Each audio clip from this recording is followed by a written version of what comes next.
This is what a godless woman looks like.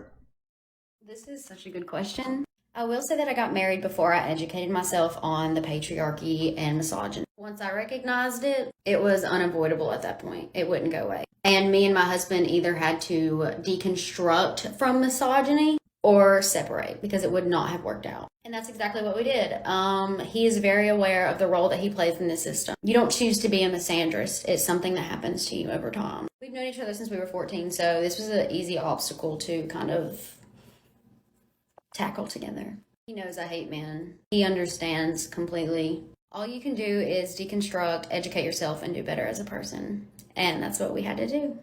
This is such a good.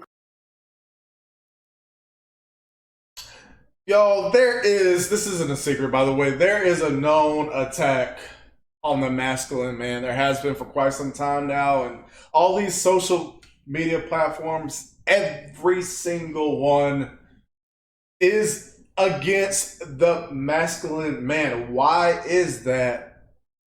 Someone with a good head on their shoulders might ask. The reason why is because the elite, the globalists, want nothing more to create more women like this, hating vile masculine women, and create softer men, because it is far easier to be able to control a population with that dynamic. Now, I'm going to use her words. She said, "My husband knows that I hate men."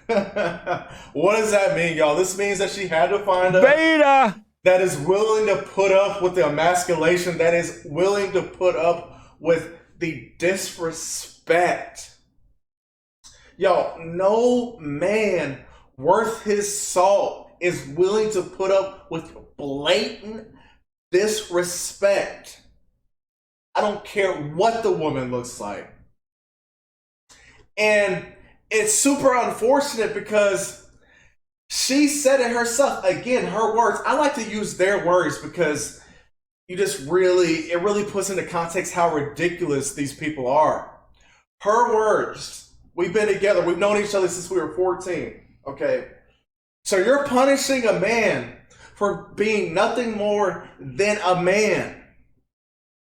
Patriarchy, misogyny, all these buzzwords that these modern women say.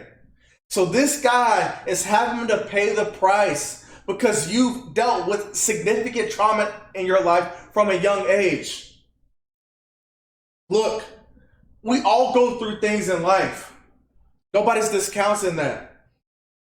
But instead of using the things that you went through, the situations, the bad experience, instead of using that as fuel, okay, to filter out bad men that might run into later in life, you chose to do the opposite and paint the entire male population in this brush, the same brush that you saw from the eyes of a little girl that had vile things done to you. This is the reason why your name is Vile Girl, because you had vile things done to you as a kid. But this does not excuse you from your actions as an adult. Now, men aren't allowed to do this. Men aren't allowed to blatantly get on any social media platform and say that I hate women, right?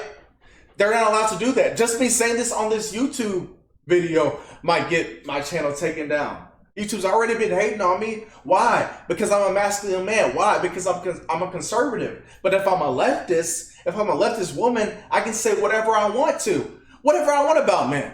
Now, your whole account is built on this. Saying that you hate men and demonizing Christianity. This is literally your whole personality. There's nothing more to you. Demonizing Christianity, demonizing men, right? But see, I'm much smarter. I can see what the core, what your issue is what you're spewing about. Your core is the opposite end. You demonizing Christianity. The problem is that you lack Christianity. That's your issue. You demonize men. You've had bad experiences with men. And you continue to pick bad men instead of picking good men. The Christians trying to stop me from walking into Planned Parenthood. Again, I love to use their words. I love to use their content. Hi. Hey, how are you doing? Good as fuck. The fuck? Now, what interests me about these accounts is that y'all hate men so much, but y'all still get y'all cheeks clapped. You still get your back blown out.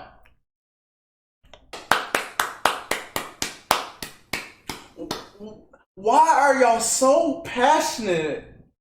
Why are y'all so passionate about something that can only occur when you have unprotected sex with a man? Why are y'all so passionate about this when y'all supposedly hate men? Y'all really think that y'all are about to make us have more kids with this Roe v. Wade shit? No, not me. I learned about fetus deletus teas in college. I will also throw myself down a flight of stairs. I will literally myself before I have any more children.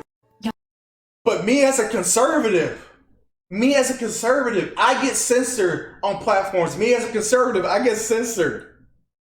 But she can say fetus deletus, and y'all, this isn't banter. This isn't even like some strange dark humor. She's being genuinely serious. She said that she would delete herself before she has a kid. Y'all, she is 1,000% serious. She's 1,000% serious. Oh my gosh, you act like we're really killing babies. We're not killing babies, okay, guys? They're called fetuses. And yeah, we're definitely obliterating those things. Just getting up in there. Oh my. Look, her words. The American people are tired of women.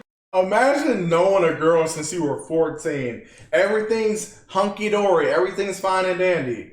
And then you get married and she says, hey, you're a misogynist. You're part of the patriarchy. You have internalized misogyny. Did you know that? And you look back as a man after having his wife say that to him and you say, wait a minute. After I held the door for you 10,000 times, right? After I opened that jar of pickles 100 times, after I took my coat off and gave it to you, put it around your arms, put it over your shoulders 100 times when it was cold, after I was on the phone with you hours on end, when you were crying, after I did all these things for you, now I'm a misogynist. Now I'm part of the patriarchy. Y'all stay away from women like this. These leftist women, man, they're evil, man. They're witches. They bring no peace in your life. Nothing but pain. Pain that has nothing to do with you. They bring their past pain, their prior pain to you. Put it on your doorstep and say, take me as I am. And when you try to go the other way, then they call you out your name. What you went through in your life before you met me, before you knew that I exist, is irrelevant. It has nothing to do with me. And I preach that a lot, y'all, because we have to stop taking the role of a woman's past trauma. You get with a chick, and what does she say? Oh, well, my ex did this to me. So-and-so did that to me. Man, what the hell does that have to do with me? It has nothing to do with me. I can have compassion for you from afar, but what you went through before you met me has nothing to do with me. Because if it's flipped, what are you going to say as a woman to the man? I wasn't that B. I wasn't that. I ain't the one that hurt you. So again, we're giving that same energy. I'm not the man that hurt you. And if you have this long track record of bad man after bad man after bad man after bad man after bad man, one of two things are happening. Either you're habitually picking the wrong guy time after time, because you have terrible decision-making skills, or You're the freaking problem. One of the two. And sometimes it's both. And that's all I got to say about that. Y'all like, comment, share, subscribe. We'll see y'all in the next one, man. God bless.